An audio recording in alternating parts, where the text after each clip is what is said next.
कुछ लोग जन्म से ही अमीर, स्वस्थ और सुखी क्यों होते हैं, जबकि कुछ को जन्म से ही गरीबी और बीमारियां मिलती हैं? क्या ये सिर्फ किस्मत है या पिछले जन्म की सजा का कोई बचा हुआ हिस्सा? आज के इस वीडियो में हम यमलोक के उस गुप्त विधान को डिकोड करेंगे जिसे सुनकर आपकी रूह कांप जाएगी।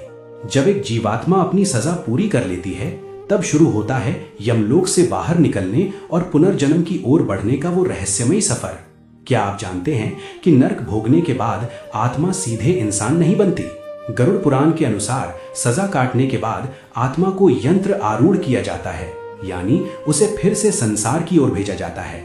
भगवान विष्णु गरुड़ जी को बताते हैं कि कर्मों का हिसाब इतना सटीक है कि सजा के बाद भी पापों का कुछ अंश बाकी रह जाता है।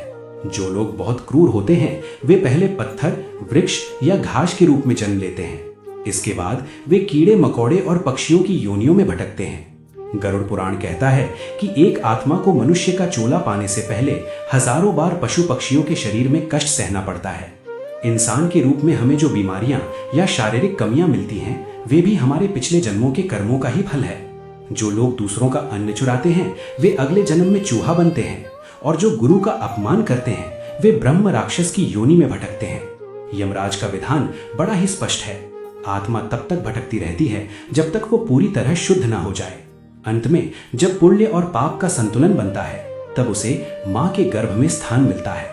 भगवान विष्णु कहते हैं कि मनुष्य योनि मोक्ष का द्वार है। ये वो आखिरी मौका है जहां हम अपने कर्मों को सुधार कर इस जन्म मरण के चक्र से हमेशा के लिए मुक्त हो सकते हैं। दोस्तों, पुनर्जन्म की ये सच्चाई हमें सिखाती है कि हम आज जो भी कर रहे हैं उसका फल हमें कल जरूर भुगतना होगा।